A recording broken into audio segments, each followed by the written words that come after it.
it downfield. It is caught. John Moran in the clutch. Oh my word. Oh my God. Deep to right field. Way up there and way Down the sideline, Jefferson, another huge run. Jalen Red broke tackle, stayed on his feet.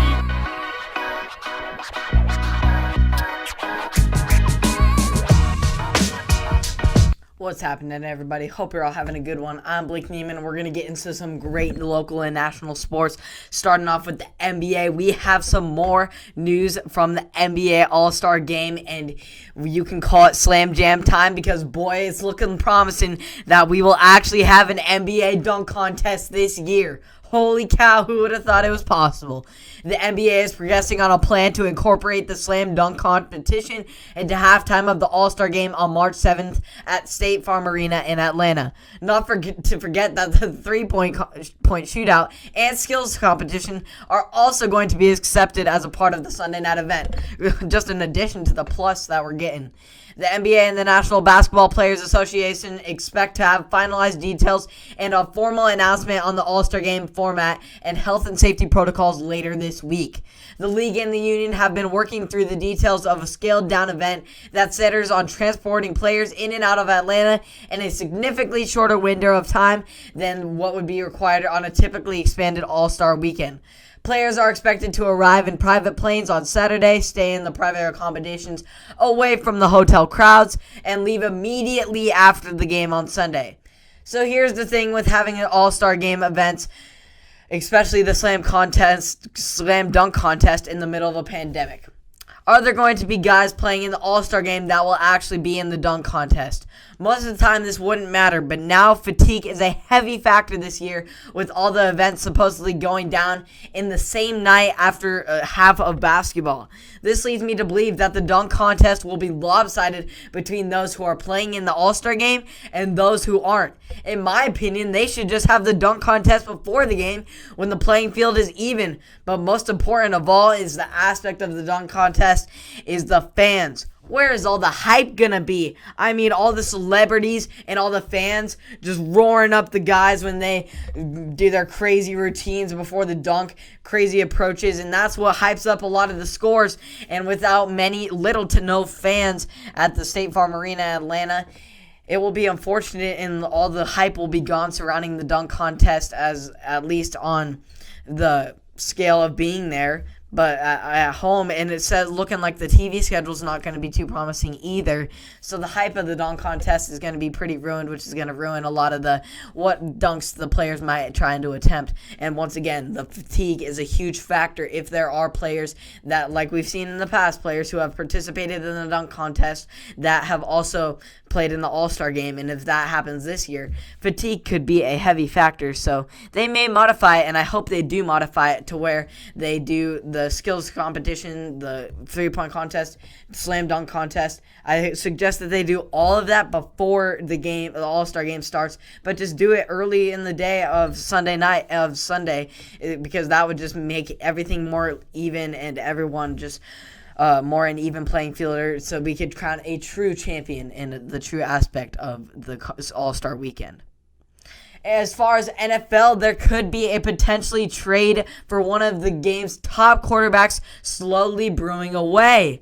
Seahawks quarterback Russell Wilson said on Tuesday he is frustrated by the amount of times he has been hit and expressed the desire to be more involved in the team's personal decisions. When Wilson was asked if he is frustrated with the Seahawks, Wilson said, "I'm frustrated about getting hit too much.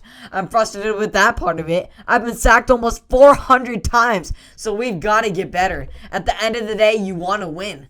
These comments mark the first time he has publicly expressed this degree of displeasure with the pass protection or any other aspect of the organizations since the team took a chance on him in 2012.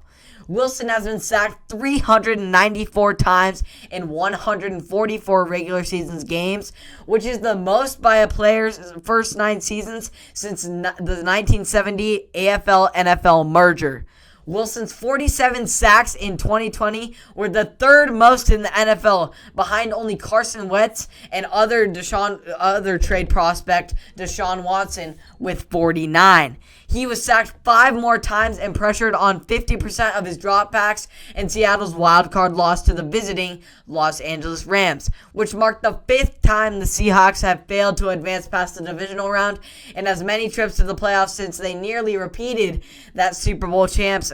But the Patriots had a different idea in that one, but we're not going to get into that. But still, the lack of success on getting back to there nearly half a decade ago is unfortunate to see. Wilson stated, I think that sometimes you hold on to a little bit just because you're looking for that play and you find it, but also so many of the times it turns out into touchdowns too.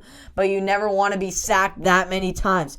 400 times basically is way too many. 400 too many. So I think that's the big thing that we've got to fix. That's got to be fixed as it has to be at the end of the day. Because my goal is to play 10 or 15 more years. And with getting sacked too many times, that put that at risk. Trading Wilson before June 1st would trigger $35 million in deed money charges against Seattle's 2021 salary cap.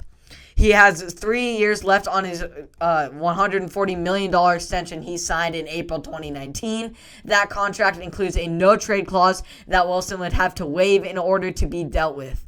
So let's hope it doesn't have to come down to Russell Wilson, the franchise leader, being traded back because the bottom line is he is the best player that this franchise has ever seen.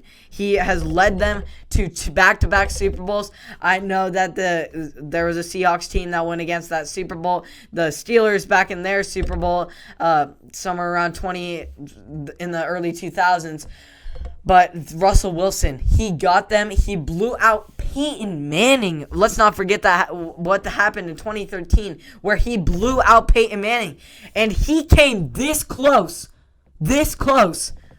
He was on the 1-yard line. If they would have ran it with Marshawn Lynch, he would have taken down Peyton Manning and Tom Brady in the Super Bowl.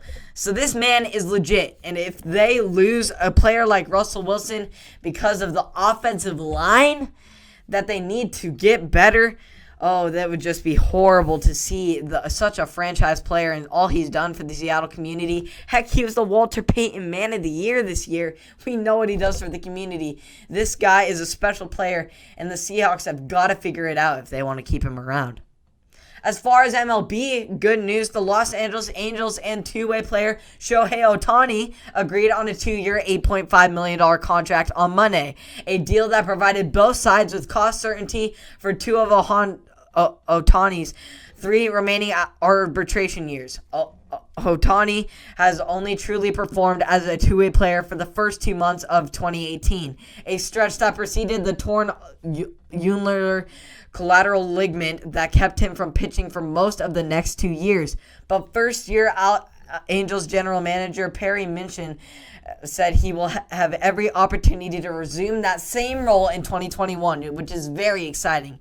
It was very difficult, Minasian said, but I think that where relationships come into play and communication comes into play, having an understanding of what the other side is looking at, and for ourselves, just the kind of working together, both sides coming to an agreement, is a different type of player. There's not a lot of people that can do what this guy can do on a baseball field. For us to be able to come to a 2-year agreement made a lot of sense with Ohtani being able to prove himself in these next 2 years, because Ohtani, who is only 26 now, was the American League just a few years ago and was the American League Rookie of the Year in 2018, providing a .925 OPS and 365 plate appearances and a 3.31 ERA and 51 2/3 innings. He spent the 2019 season recovering from the Tommy John surgery, but battled with a 286, 343, and 505 as the Angels' primary DH. He's feeling great. He's ready to go, Minasian said. Mentally, physically, he's definitely put in the work. And that's what's pretty impressive, is just the amount of time and energy that this guy puts into his craft. When you combine that with the talent, I think we feel like he's going to be a huge part of this club and helps us win games in multiple ways, both on the mound and at the plate. We believe he's a difference maker in this organization.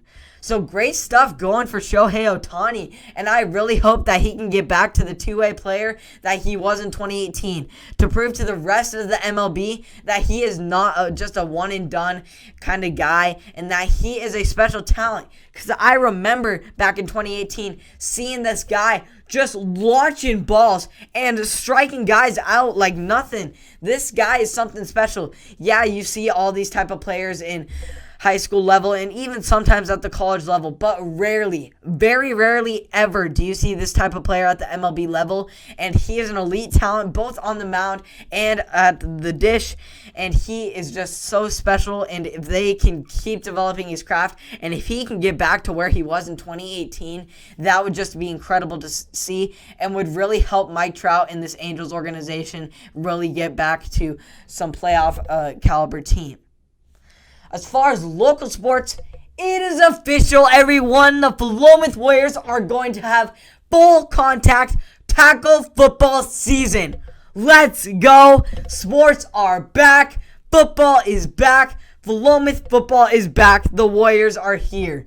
The governor officially took football off the prohibited list, which now allows all teams, even in high risk, to have the opportunity to play high school football this season.